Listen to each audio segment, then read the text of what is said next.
Coucou tout le monde. Alors aujourd'hui on se retrouve pour un petit tuto DIY pour faire des t-shirts et des hauts tie and dye. Donc c'est ce principe là pour ceux qui connaissent pas. Voilà, donc c'est la grande tendance cet été, ce printemps. Moi j'en avais un et je l'ai mis dans une de mes stories. Et il y en a beaucoup qui m'ont demandé où je l'avais acheté, mais c'est trop tard pour l'acheter. Donc je me suis dit que ce serait sympa qu'on puisse le faire à la maison. Donc j'ai commandé ce petit kit sur Amazon. Je vous donnerai le lien. Vous pouvez choisir entre plusieurs couleurs. Moi j'ai pris un peu rose, jaune et violet, mais il y a aussi du bleu, du vert, enfin voilà. Vous choisissez un petit peu les couleurs qui vous parlent pour faire un petit peu ce qui ressemblera à ça. Donc pas la peine d'acheter de t-shirt ou de haut, vous prenez ce que vous avez à la maison et puis vous remasterisez un petit peu. Donc moi j'ai pris un petit, bon, je vais faire ça sur 3 t-shirts. Donc le premier c'est sur un t-shirt un peu manche longue, un peu sweat, un peu court, voilà. Le deuxième, c'est un t-shirt crop top.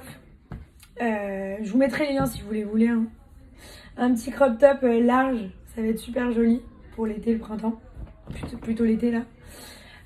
Et ensuite, c'est un t-shirt de mec, un peu large. Alors là, c'est un blanc chiné, mais je me suis dit que ça pourrait être sympa. Et donc là, en fait, je vais découper ensuite l'encolure pour faire un truc bien large, un peu loose. Et pareil, pour en bas, je vais couper un petit peu et ça pourrait être même une robe t-shirt, on verra. On verra ce qu'on en fait à la fin. Donc j'ai regardé un petit peu les différentes techniques pour faire du tie and dye. Donc nous, on va en faire 3. Vu que j'ai 3 t-shirts, on va essayer de faire 3 différentes techniques pour voir un petit peu ce que ça donne. Donc dans le petit kit, vous avez les petits pots avec les pigments qu'on va remplir d'eau. On a des gants. On a des élastiques, ça va nous servir, vous allez voir, pendant le processus.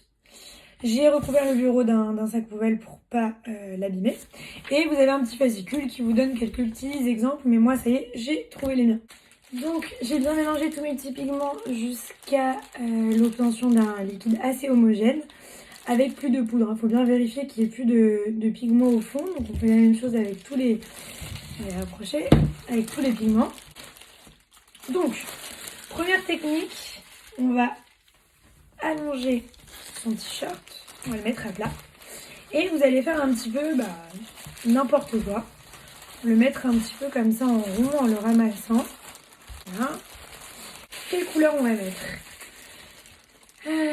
Moi je verrais bien du bleu.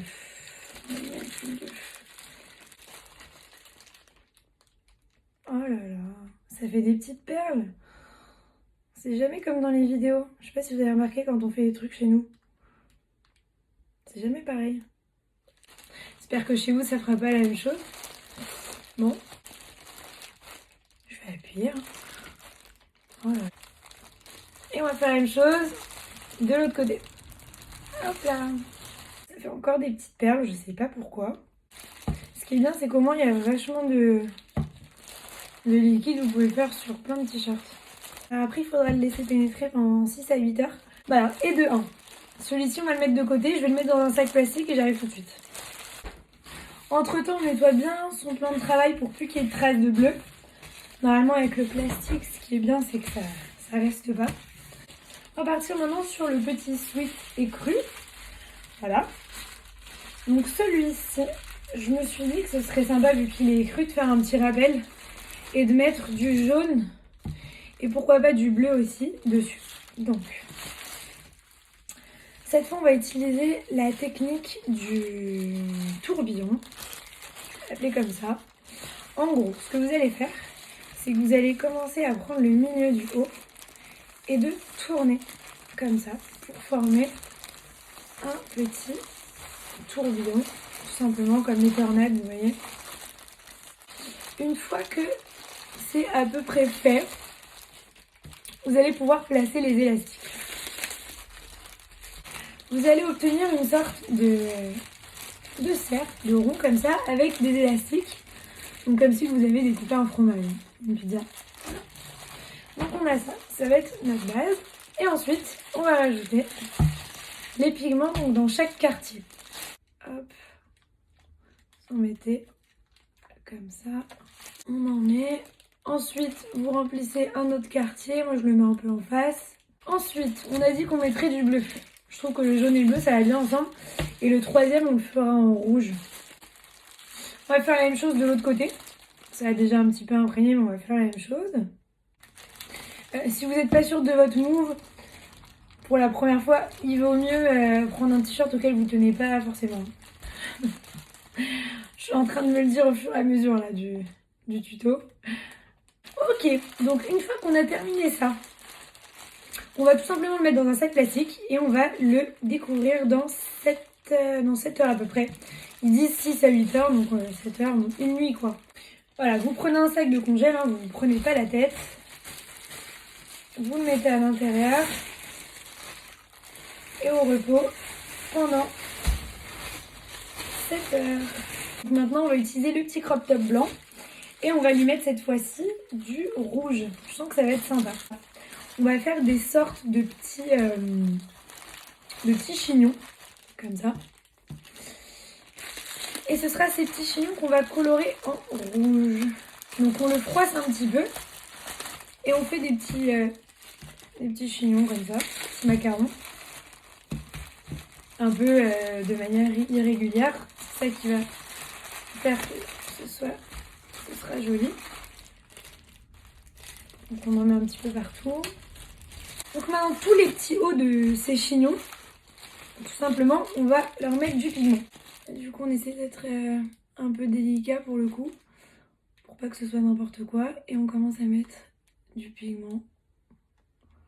Ceux qui ont l'habitude de faire ça, ils vont me regarder. Qu'est-ce que t'es en train de faire comme connerie hein. Je fais du mieux que je peux. Hein. Voilà, donc pareil pour celui-ci, on l'a fait, on va le mettre dans un sac de congélation. Voilà, donc j'ai mis tous mes petits t-shirts dans les sacs en plastique pour mettre au repos pendant 6 à 8 heures. Après, ce qui est bien, c'est que si vous reste un petit peu de pigment, vous pouvez faire ça sur, je sais pas, un foulard, vos torchons, c'est joli aussi pour la cuisine, je trouve ça hyper sympa. Je mets pas de fil comme ça, vous voyez bien, mais il est pas ouf. Je le trouve magnifique. Il est trop beau. Je suis trop contente. Le rouge, il ressort hyper bien. Je le trouve super beau. Il est vraiment trop canon. Bon bah le bleu, je crois que c'est mon coup de cœur. Il est juste incroyable. Il est trop beau. Alors, je l'ai fait, donc comme je vous avais dit, j'ai coupé l'encolure et j'ai fait un truc un peu loose. Je l'ai rentré à l'intérieur. Avec un short, ça fera super joli. Ça a même coupé la vidéo, je sais pas pourquoi. Et en gros, je disais que c'est super beau aussi en robe, une robe t-shirt. Donc je vous montrer un petit peu comment ça donne, mais la vidéo a coupé, je ne sais pas pourquoi. Donc voilà, moi je trouve ça hyper sympa et même je pense à le faire sur un jogging blanc avec un dégradé rose, ça va être magnifique. Donc je me chauffe pour en recommander pour faire ça sur un jogging. Et au final, voilà, je trouve que c'est un hyper bon compromis parce que le petit kit il coûte 20 €. Vous pouvez faire ça sur plein de vêtements à vous.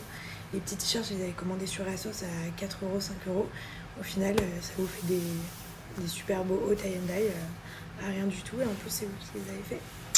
Donc voilà, bah, j'espère que ça vous a plu. Dites-moi en commentaire si vous avez aimé ce tuto pour que je puisse en refaire d'autres, pour que ça m'encourage à en refaire d'autres.